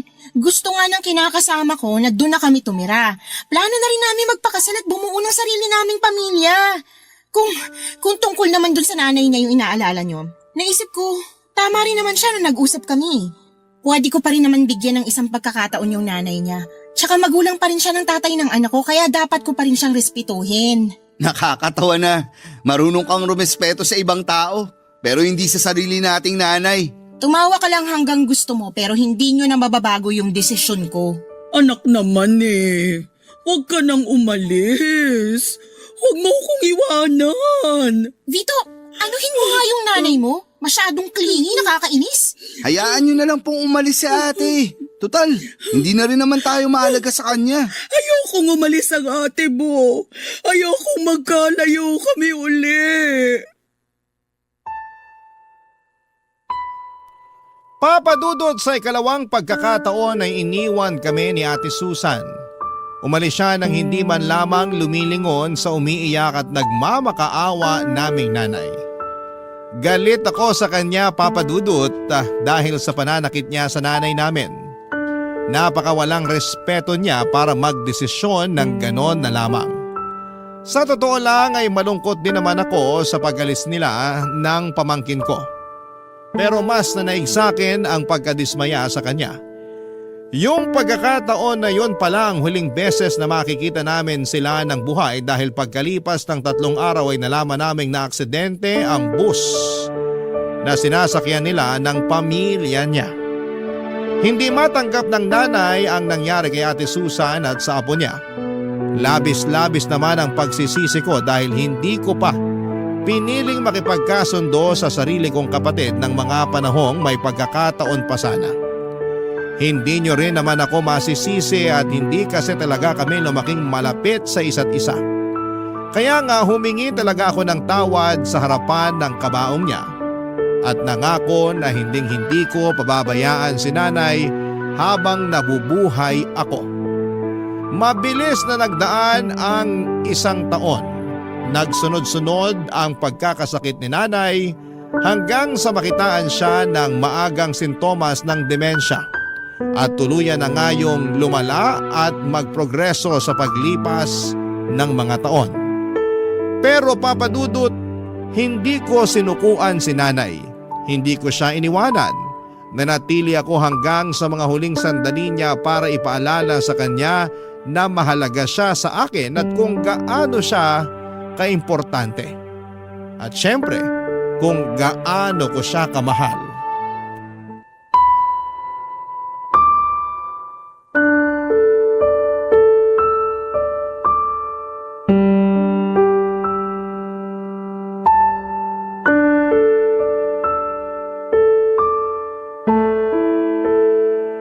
Nay? Nay, gising na po kayo para magmerienda? Ayoko pagising. Sayang naman. Nagluto pa naman ako ng paborito niyong pancake. Pancake? Nasaan pancake ko? Ito po oh. Hinati ko na yun ng maliliit para isusubo niyo na lang. Ay nako, paborito ko nga ito. Akin na, para makain ko na. Ay teka, sino ka ba? Paano ka nakapasok sa bahay ko? Nako, si nanay. Nakalimutan na naman ako. Hindi kita nakalimutan. Hindi lang kita maalala. O sige po, magpapakilala ulit ako. Ako po si Vito, anak niyo. Vito? Anak ko? Opo, yung bunso niyo. Wala talaga akong maalala na may anak ako na pangalang Vito. Pero meron akong naaalala na may anak ako. Kaya lang hindi Vito ang pangalan niya. Ano po? Susan! Ah, si Ate Susan po. Oo! Nasaan na ba si Susan? Parang matagal ko nang hindi nakikita yung anak kong yun. Kasi po. Kasi ano? Sige ka! Hindi ko kakainin tong pancake pag hindi si Susan ang nagpakain sa akin. Ay, kasi po, Nay, ano? Ano nga? Wala na po si Ate Susan. Ano wala na si Susan? Imposible naman yun. Kahapon lang nagkita kami. Ginawan pa nga niya ako ng pancake tapos sabi niya, kakainin daw namin ng sabay yung ginawa niya. Baka panaginip niyo lang po yun. Kasi matagal na pong patay si Ate Susan. Hindi patay si Susan. Nagsisinungaling ka lang. Hindi po ako nagsisinungaling. Pero naiintindihan ko po kung hindi nyo na matandaan. Pasensya na po kayo kung sinabi ko pa. Sabi na hindi totoong patay ang anak ko. Pero saan ba kasi siya pumunta? Hindi ko po alam pero kapag kumain kayo baka bumalik na po siya. Talaga? Opo. Kaya kumain na po kayo ha? Kaso gusto ko si Susan magpakain sa akin. Si Ate Susan po magpapakain sa inyo sa susunod. Pero sa ngayon, ako na lang po muna. Promise? Si Susan sa susunod Opo, promise po. Yay! Subuan ko na po kayo.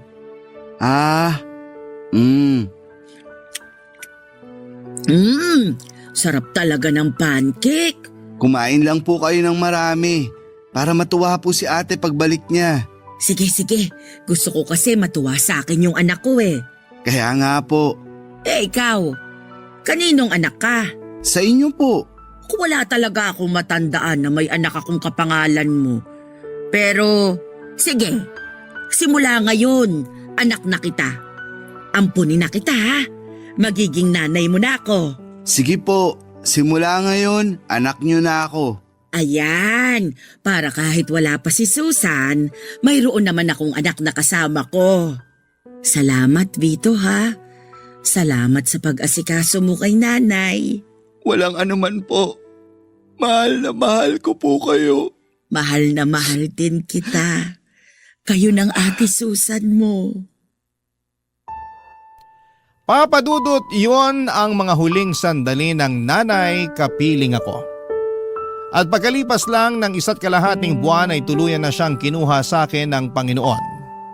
Napakalungkot ng mga panahong yon dahil nag-iisa na lamang ako sa buhay. Pero masaya naman ako dahil binigyan ako ng tsansa na alagaan si nanay hanggang sa mga huling sandali niya. Kahit na tuluyan na niya akong nakalimutan, alam ko na may mga pagkakataon na naaalala niya pa rin ako. At ganoon din ang namayapa kong kapatid na si Ate Susan. Pakiramdam ko ay bumabalik ako sa pagkabata sa tuwing may kinikwento si nanay na mga kaganapan na naaalala niya noong araw. Sa kasalukuyan ay inaabala ko ang sarili ko sa pagtatrabaho. Pero hindi ko naman pinabayaan ang mental health ko kahit na napakahirap umusad matapos mawala ng mga mahal sa buhay. Pero naniniwala ako na darating ang panahon na magiging maayos din ang lahat. Dalangin ko na lamang na sana'y masaya na si nanay kasama ang Ate Susan ko sa langit. Hindi na sila mahihirapan at hindi na rin sila magkakahiwalay pa. Hanggang dito na lamang po ang sulat ko at sana'y mapili ninyong i-ere sa Barangay Love Stories. God bless po sa inyo at sa inyong istasyon. Ang inyong forever kapuso at ka-barangay, Vito.